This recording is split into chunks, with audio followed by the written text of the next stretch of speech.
सम्माननीय सभामुख महोदय,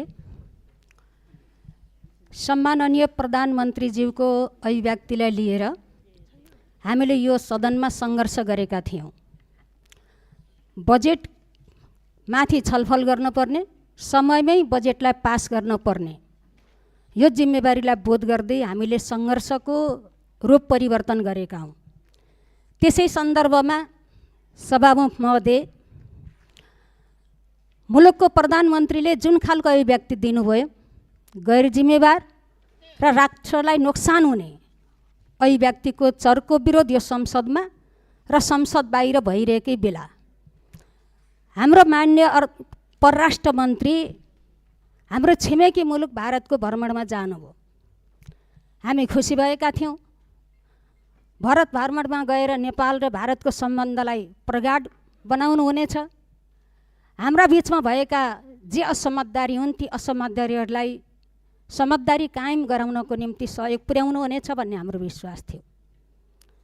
तर दुर्भाग्यको कुरा, न्यानो आतिथ्यतामा रमाउँदै बिछाइएका कार्पेटहरूलाई कुल्छँदै उहाँले राष्ट्रवादलाई भुल्नु भएछ। हामीले सुन्यौँ, हामीले अतीतको बोझलाई बोक्न सक्दैनौँ भनेर रातो कार्पेटभित्र छोपिएको राष्ट्रघाती अभिव्यक्ति मान्य हाम्रो परराष्ट्र मन्त्रीले दिनुभयो। यता सम्माननीय प्रधानमन्त्रीज्यूले राष्ट्र विदेशीको जमिन अतिक्रमण गरेको कुरा अभिव्यक्त गर्ने, उतातिर परराष्ट्र मन्त्रीज्यूले समकक्षीसँग बस्दै इतिहासको बोझ बोक्न नसक्ने कुरा गर्ने। सभामुख महोदय, पारी बाख्रा आएको वारी बाख्रा हराएको। आज यो युक्तिलाई चरितार्थ यो कुराले गरिरहेको छ। यसै परिदृश्यमा केही आशंका, केही जिज्ञासा र गम्भीर प्रश्नहरू खडा भएका छन्। मैले आग्रह गर्न चाहन्छु,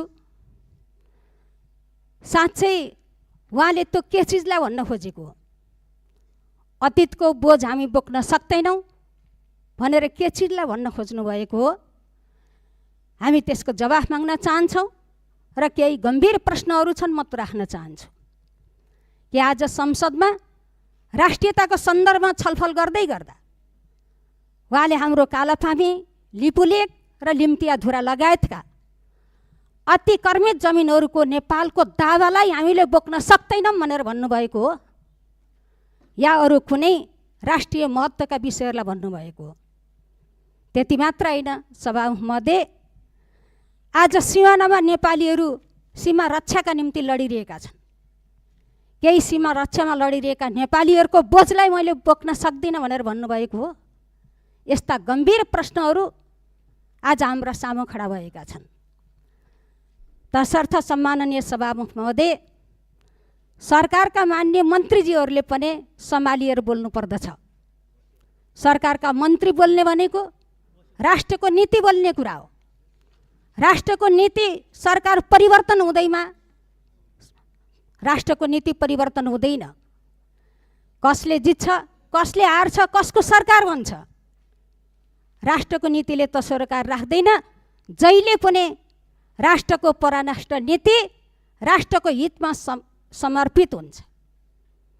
त्यसैले सभामुख महोदय, यस्ता खालका गम्भीर अभिव्यक्तिहरू जो राष्ट्रलाई नोक्सान हुन्छ, जसले राष्ट्रलाई कमजोर बनाउँछ, यस्ता खालका अभिव्यक्तिहरू यो संसदले रोक्नको निम्ति आग्रह गर्नुपर्छ।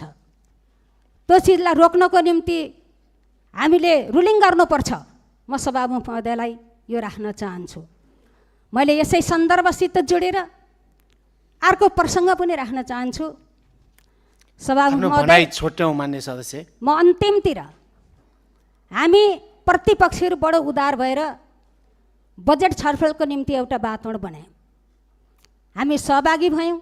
रचनात्मक ढङ्गले हाम्रो आन्दोलनलाई हामीले परिवर्तन गऱ्यौँ। हामी भाग लिएर जे जिज्ञासाहरू हामीले उठाइयो, प्रतिपक्षहरूले बजेटसित जोडिएर लागेका आफ्ना सुझाव, सल्लाह, प्रश्न गर्दै गर्दा अर्थमन्त्रीजीले जवाफ दिने क्रममा जे चिज बताउनु भयो धेरै आपत्तिजनक कुरा बताउनु भएको छ। म राख्न चाहन्छु कसलाई लक्षित गर्नुभएको।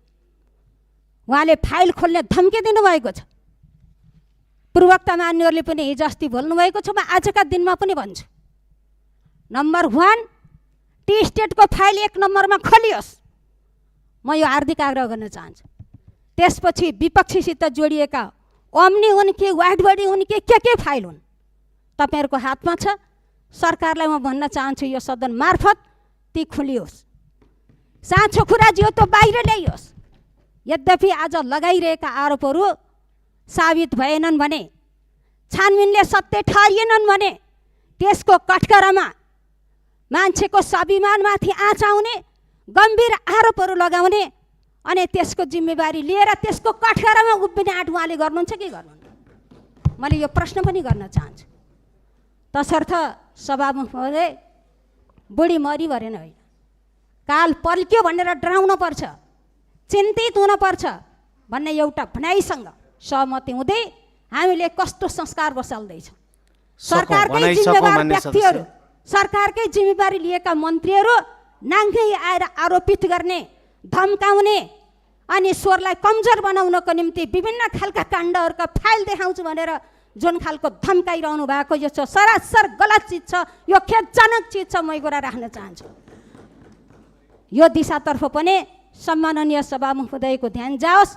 मैले यिनै कुरा राखेर हाम्रो विरोध जारी छ। धन्यवाद।